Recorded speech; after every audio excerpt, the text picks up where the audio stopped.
Welcome, everyone. My name is Zoe Soon. I'm Vice President of the Experience Center at IAB, which is all about helping brands future-proof. And I'm honored to be Anzu's first host for this new webinar series they're kicking off. The webinar series is intended to keep the industry up to date on the latest happenings in the gaming industry. And today's episode is going to be on the intersection of trends, tactics, and advertising opportunities. I have a great panel who's well equipped to talk about exactly this, and I'm going to let them introduce themselves. I'm going to start with you, Joost. Would you like to give us a little intro about who you are and what you Sure. do and what qualifies you to be here today? That's a good question. I always wonder myself. My name is Joost. I'm the CEO of Eldora, which is a data intelligence firm specialized in gaming, and I teach at NYU Stern on the business of video games. I've been doing that for the last 20 years. So I think that qualifies me a little bit. What I find most interesting is sort of the transitions that we see in the games industry on a macro level and how companies deal with innovations, disruptions, etc. So that's sort of my shtick and my curiosity. Thank you for having me. Great. And Zoe used is one of the gaming OGs, so Yes. Well, since you have the mic, Itamar, would you like to go next? hi everyone. Itamar Done it Lemon, now. CEO and co-founder of Anzu, bringing advertising to premium gaming, preaching for making advertising and advertising category and medium. And thank you, Yus, Zoe, and Pete for joining me today. Thanks for having us, Itamar. Pete, want to bring us home on who you are? I think most people know you. I'm Pete Bastian. I run the global gaming team over at Wavemaker and Group M.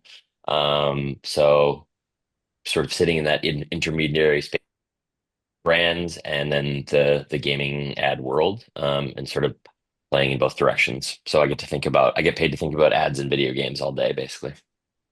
Fun times. Okay, well, definitely put your questions in the chat and we'll keep this as interactive as we can. But let's start off broad. What do you think is the biggest piece of gaming news happening right now that's on your minds? Let's go reverse order. Pete, what's on your mind right now in terms of gaming news? Um, Other than how I'm going to get my hands on a Switch 2, which I think we'll talk about in a second. The Minecraft movie, like demonstrating, you know, if the Mario movie didn't do it for us last year, the Minecraft movie making 300 something million dollars in global box office in the opening weekend is you know profoundly demonstrative of like the fact that if the 2010s were the comic book movie decade, I think the 2020s An are going to analogy. be, yeah, are the video game IP decade in terms of like, we've been saying in gaming presentations for years now that like, the game industry is bigger than music and movies combined. Now it's actually just like conquering those industries, but at least IP wise. So, I think we'll see more Nintendo movies. We'll see more Minecraft movie, I'm sure. I'm personally like, anxiously awaiting Last of Us season two. I was Um, gonna say so Last of Us. Yeah. yeah. So I mean, I think it's just like it's irrefutable at this point that gaming IP has conquered every other IP vertical. So that's the one I'm looking at, the one I'm So, talking about. so poetic, Pete. Yes. Do you want to try and match that? What's on your mind right now? I will not match that because that was beautiful. But I will say this thing that's been keeping me busy, which is of course the Switch 2. I look at it from a perspective on how large companies kind of figure out what's next for them. And so the Switch 2 being announced in the same moment that we have this onslaught of tariffs hitting sort of the global economy, which I realize at this point is probably a topic that everybody wants to take a break from, so I'll keep it short. But it's really interesting to see how Nintendo is trying to figure out how to navigate that space. Saying like, okay, suddenly we have all this extra cost, suddenly we have all this pressure on the market and consumers. What do we do? So that's kind of where the conversation started. But what it really does, and the sort of teachable moment for me, is like, okay, how do companies offset and mitigate that kind of risk? And to kind of, in the theme of this conversation, like, I believe that advertising is a big piece of that. Accretive revenue streams are a way to offset sort of traditional dependencies on platforms or supply chains, or in this case, regulatory volatility. And so I think it will actually be a catalyst for digitalization, but also for a broader embrace by an industry that is historically not super, well equipped to accommodate advertisers and brands. And I think that that's started to change. And so I totally agree with Pete that it's the, sort of a gaming decade, both in the film business, but we're going to see it more mainstream as well. There's a huge middle class in the games industry that would benefit from this.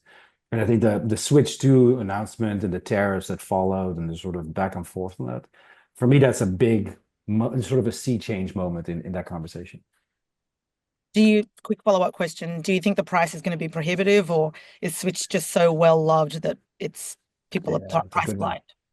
I think $450 is a lot. I'm getting it. I'm sure we're all getting one here, but that's sort of the privileged crowd and the people that can deduct it from their taxes, I guess. I'm gonna say. It's research, Mom. I promise.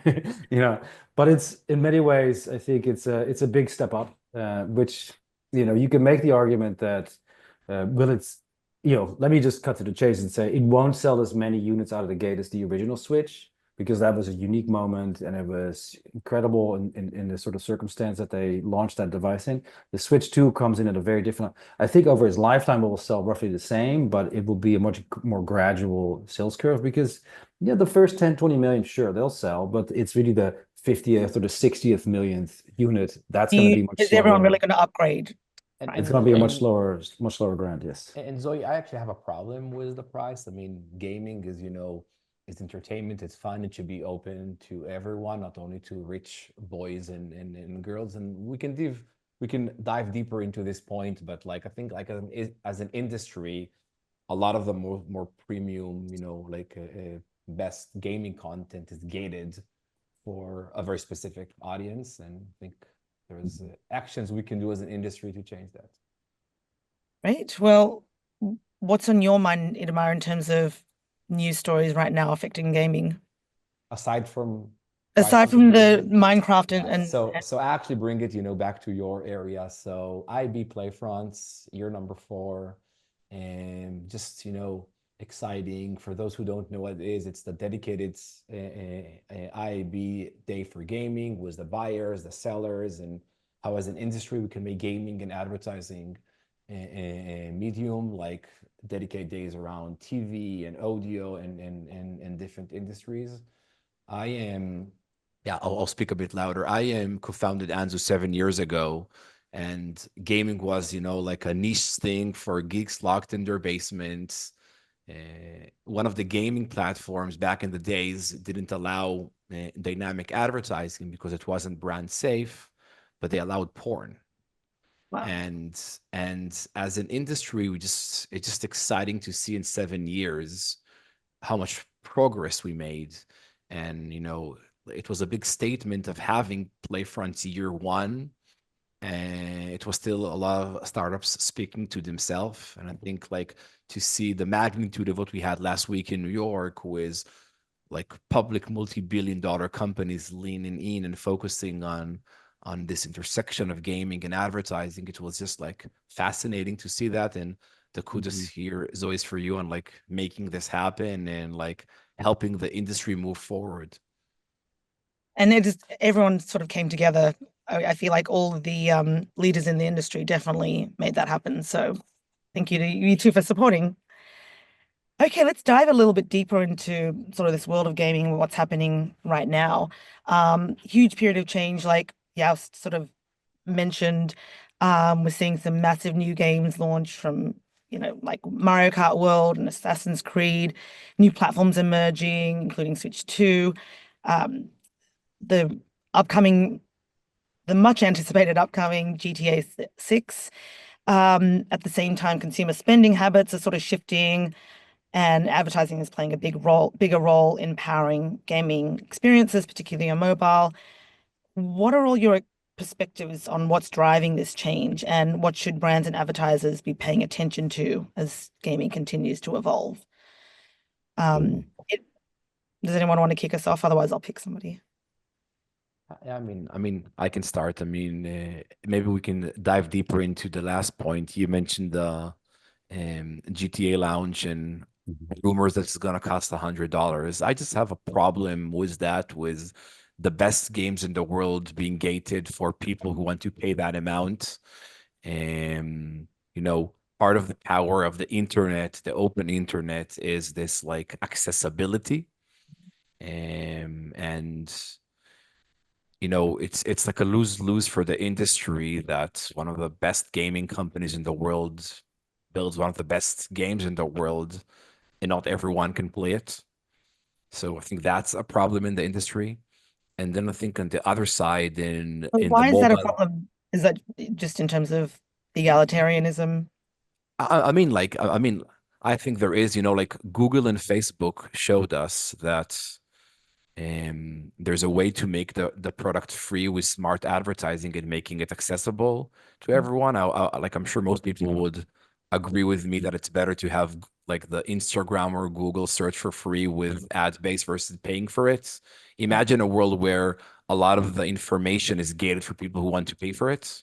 How would the world be? So like I see some similarities with gaming Yep. becoming now pop culture and being at the center of our lives, the responsibility of not gating it. And there's a lot of different business models in gaming, from like a Netflix for gaming subscription model to microtransactions to intrinsic advertising.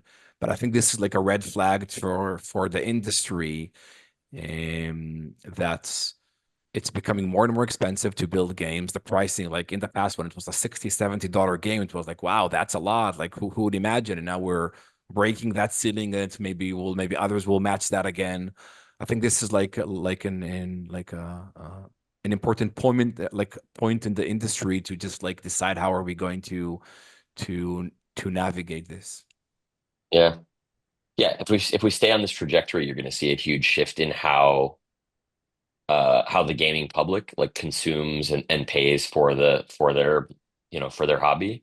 Um, Feels to me like we are moving towards a model that we now see for movies and TV where I mean, we used to live in a world where we would like, I would buy 10 plus DVDs every year, and I haven't bought I haven't bought a movie or a game on physical media in a long, long time. But like I find myself buying out fewer and fewer games every year, like paying the sticker price and just waiting until they come to a service like Game Pass. And I think you're going to see more and more shifts. At least if we stay on this trajectory, you're going to see more and more of a consumer shift to that model where most core gaming consumers are paying for a service, playing games on that service, stuff like Game Pass or GeForce Now or PlayStation's model.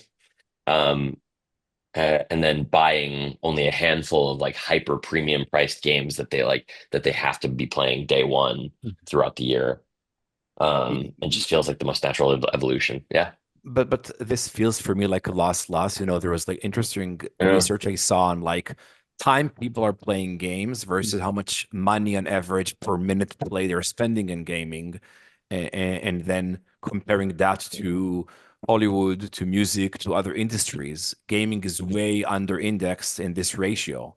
I think this like Right. old-fashioned business models, it's what's creating it.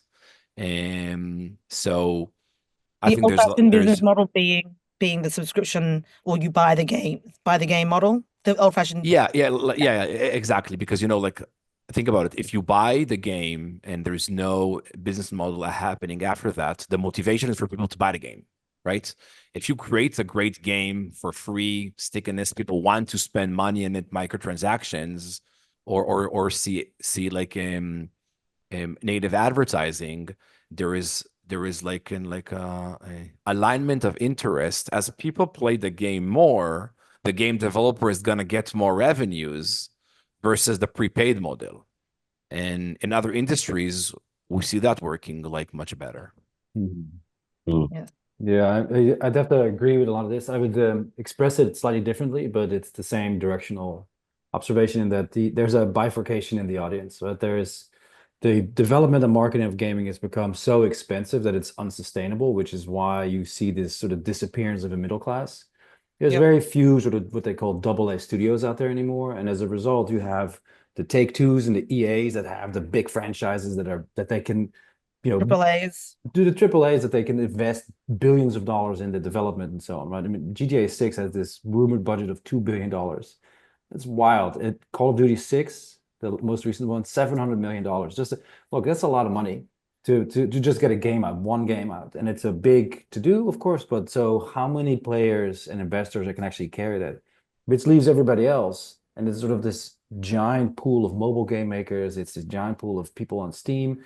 Steam has 18,000 titles coming out every year. That's just Yep. incredible. And so to stand out and to be successful and to be something investable is becoming less and less likely.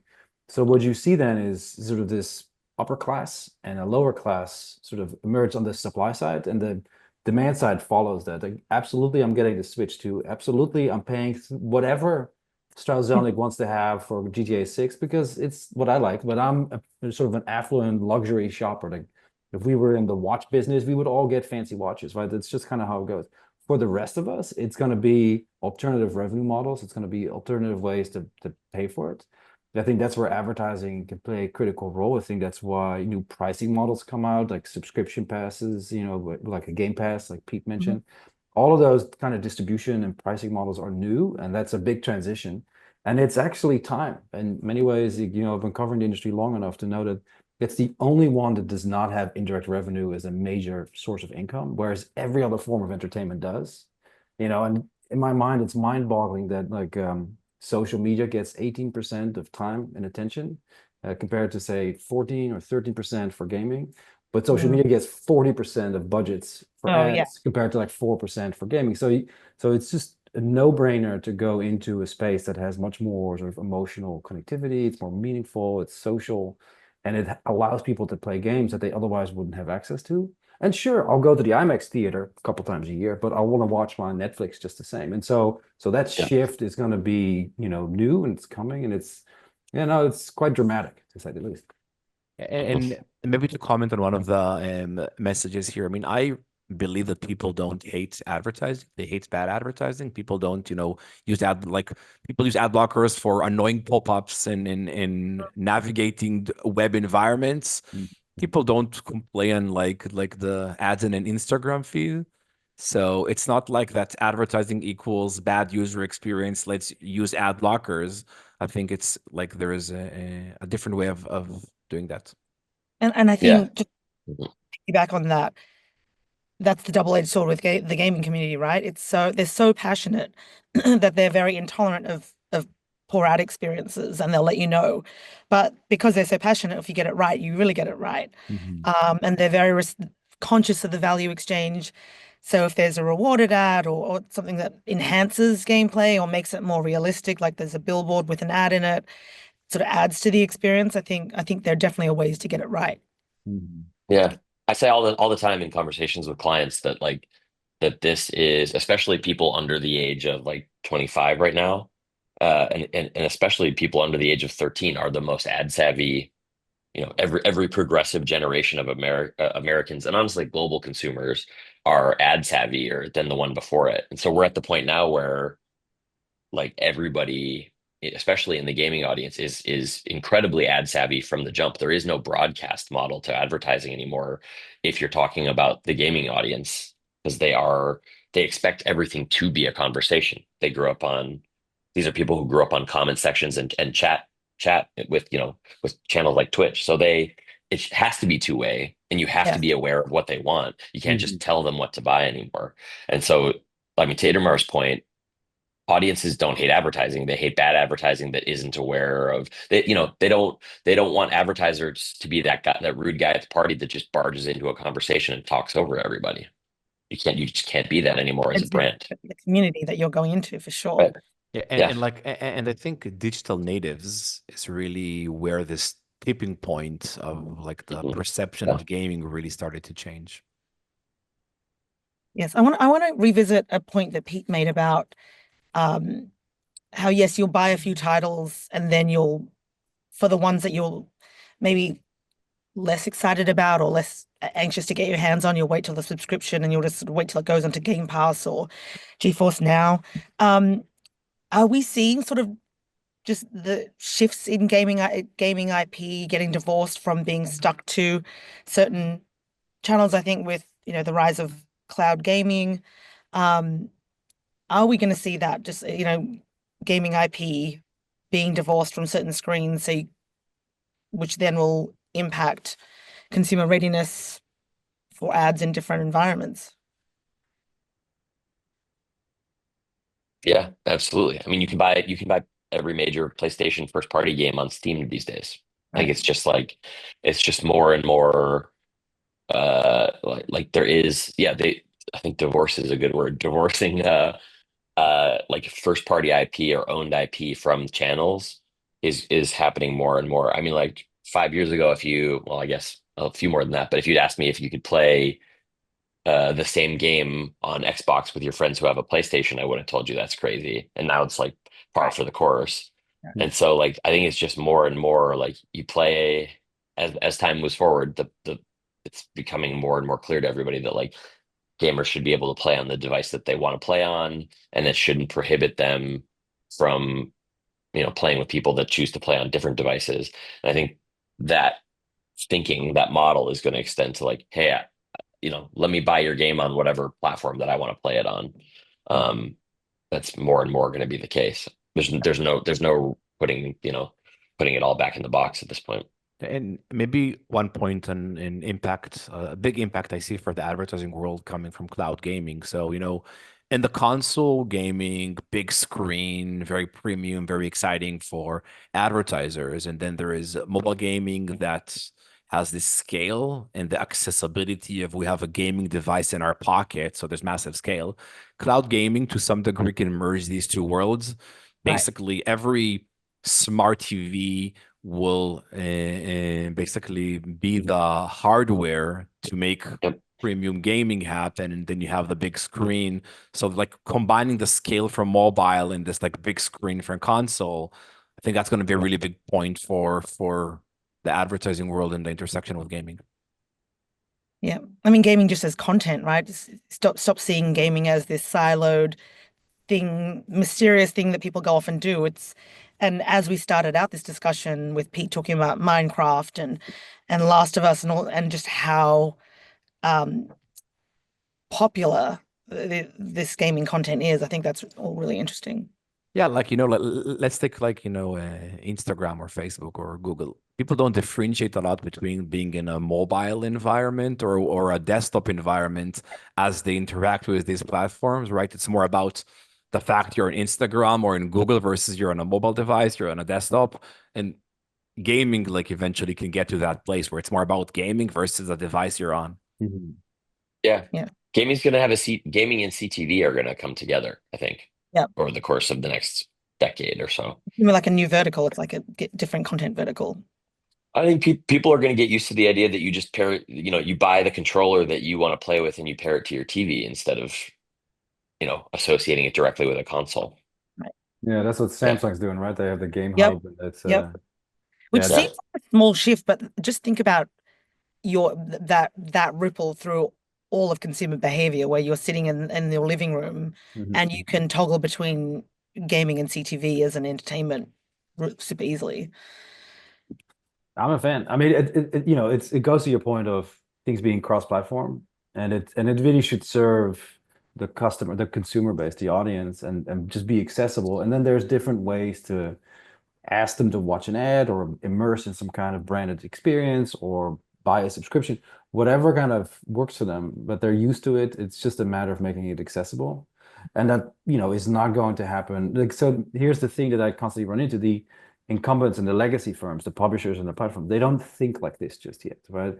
Microsoft is now finally starting to aggregate its audience across its different ecosystems and saying like we should sell ads against it. Like I know that at the Playfronts and a bunch of IAB events, they would have people from Microsoft saying, "Here's what's going on, and here's how we're trying to do it." And they're trying to aggregate that audience, and it's still very early stage.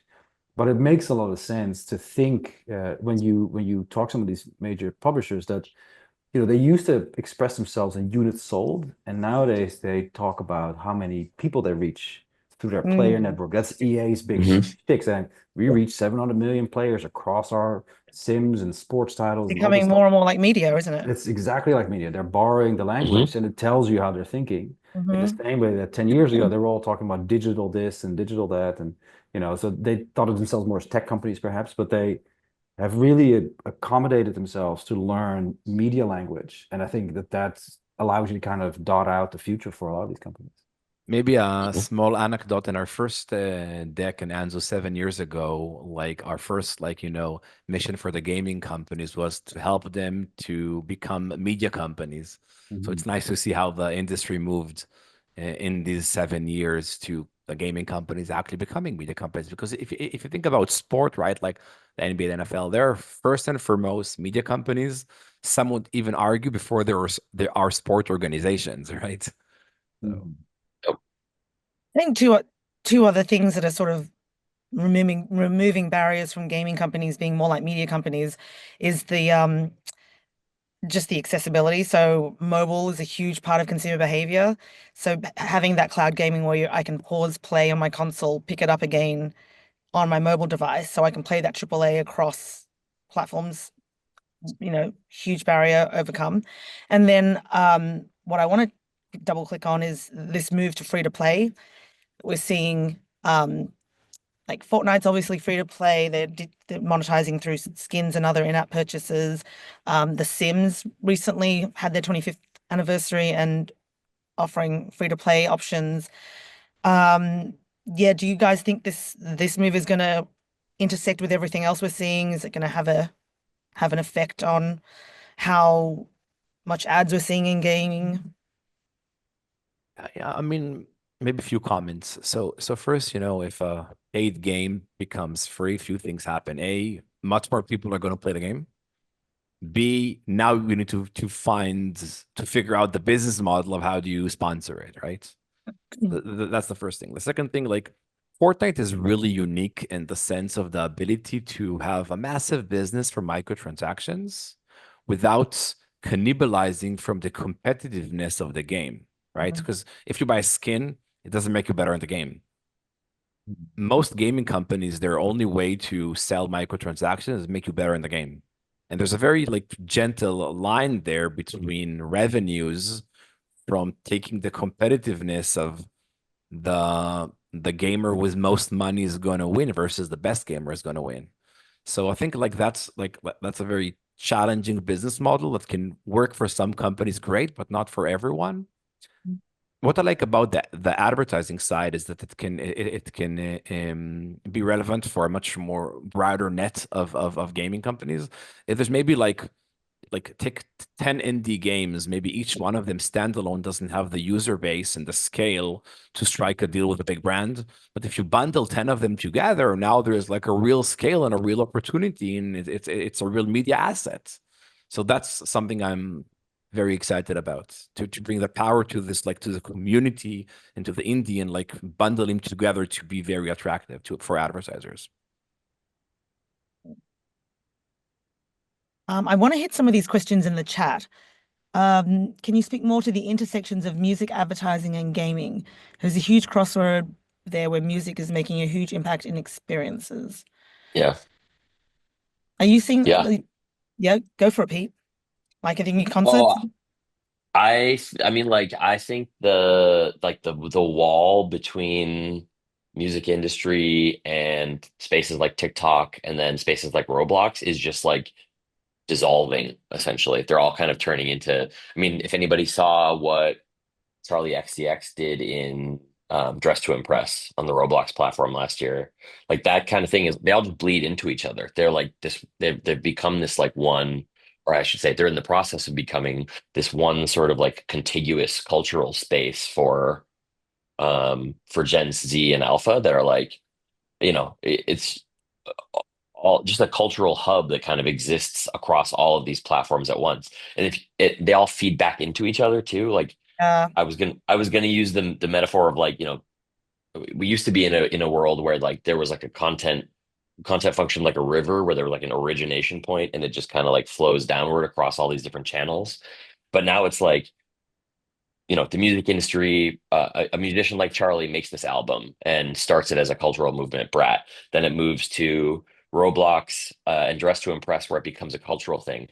At the same time, like Charlie is making TikToks and people are using her songs in their TikToks. Well, now people are making TikToks of content from Charlie's activation on Dress to Impress. So like it's an a ecosystem. huge, Yeah, it's an ecosystem, and it's not even a feedback loop. Like all the channels are creating content with each other the entire time. So it's like one big pool. So I mean, like it's an interesting, like smart marketers especially are looking at all the different touch points across the ecosystem and trying to, ahead of time, trying to figure out how do we activate these all at the same time or in a cadence that like keeps the conversation rolling, Yeah. and creates this long tail that just would not have existed if we weren't like Yeah. continuing to hit all these different notes. And like I think this is like a tipping point for music plus gaming. So like you remember like when the iPhone got, launched, young kids would try to swipe books, right? Because that's Yeah. what they were used to. And then later on, this kid would ask his parent to watch television and he would mean YouTube, right?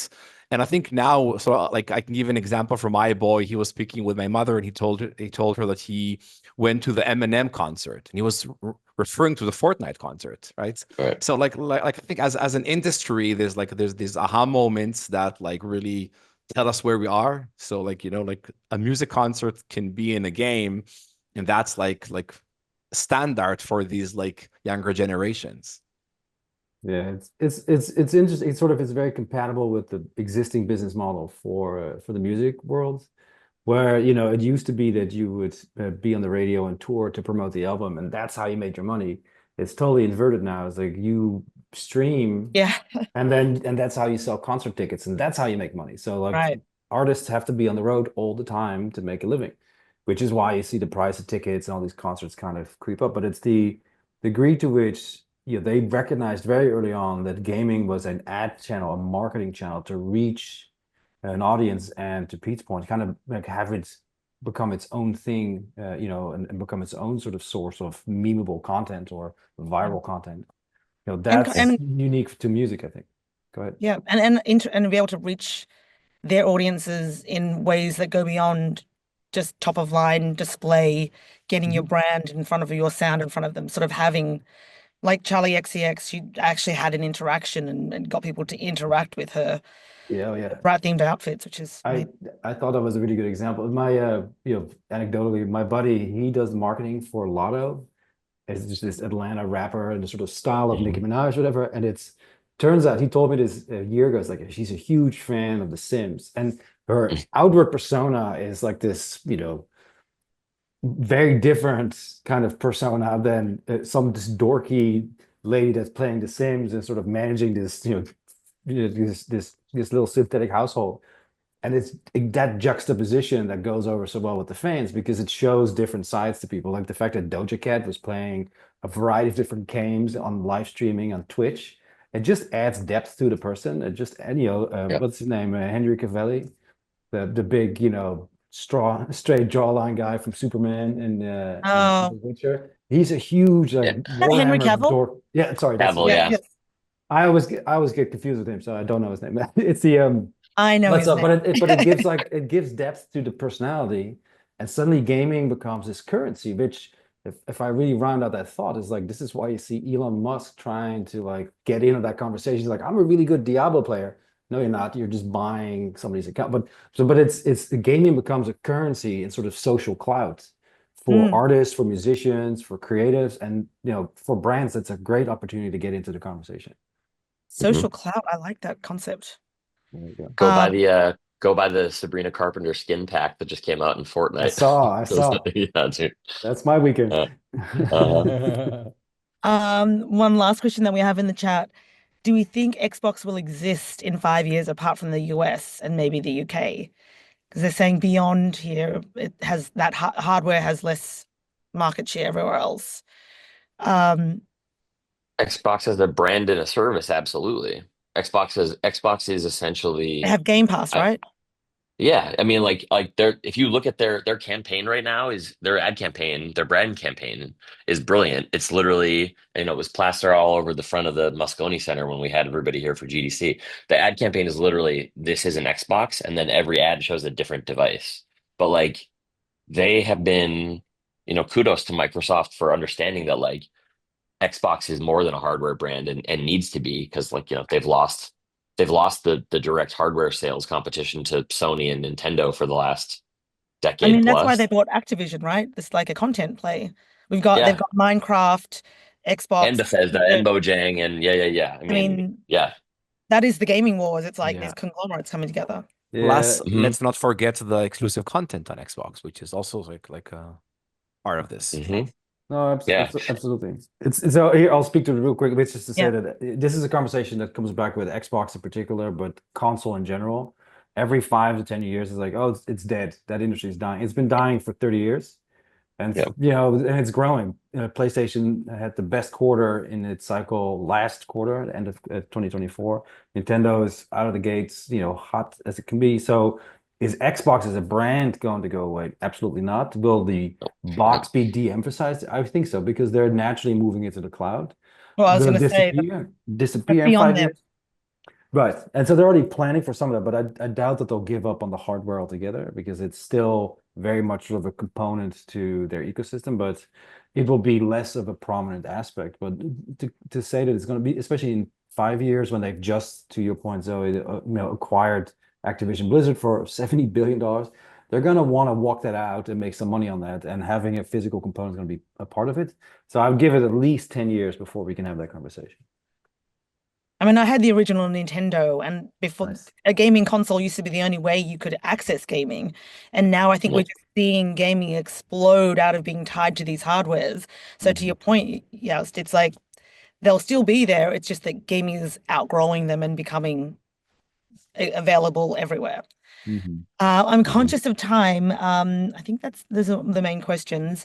I mean, I feel like it's been a great discussion about generally what's happening in the gaming industry and user behavior and how gaming publishers are becoming more like media because that's how media is also having to reach young people. Have I sort of summarized the discussion appropriately? Is there anything that I missed there? I think kudos for us for speaking 40 minutes and not saying the word AI, right? I do have an AI question if we want to touch on it. Sure. Well, that's good. Okay, AI. Itamar, how are you? So I mean, every industry is getting infected by AI. Are we seeing it? Will we see it impact gaming and how? yeah, so I took a humble approach and I asked the AI, I gave him the memo of all this like, a webinar and asked him like what's exciting for you, what are we missing?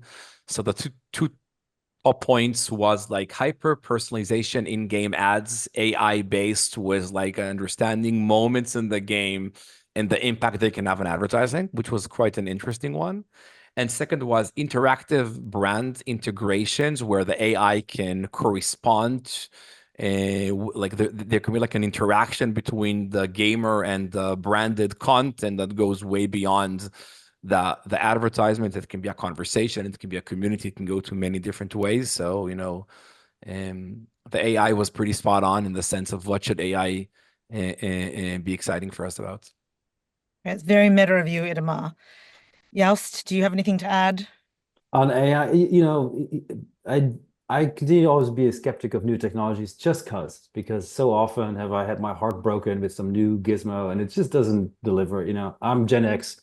I came up during the dot-com bust, so it's like whatever they say, my first answer is no. With AI, I do see a lot of applications on the supply side. It's going to be, a great way to find efficiencies and things like that. Already do you see companies move into that direction rather than outsourcing it to some low-wage place? You could probably cover it with some kind of wrapper and like do it that way.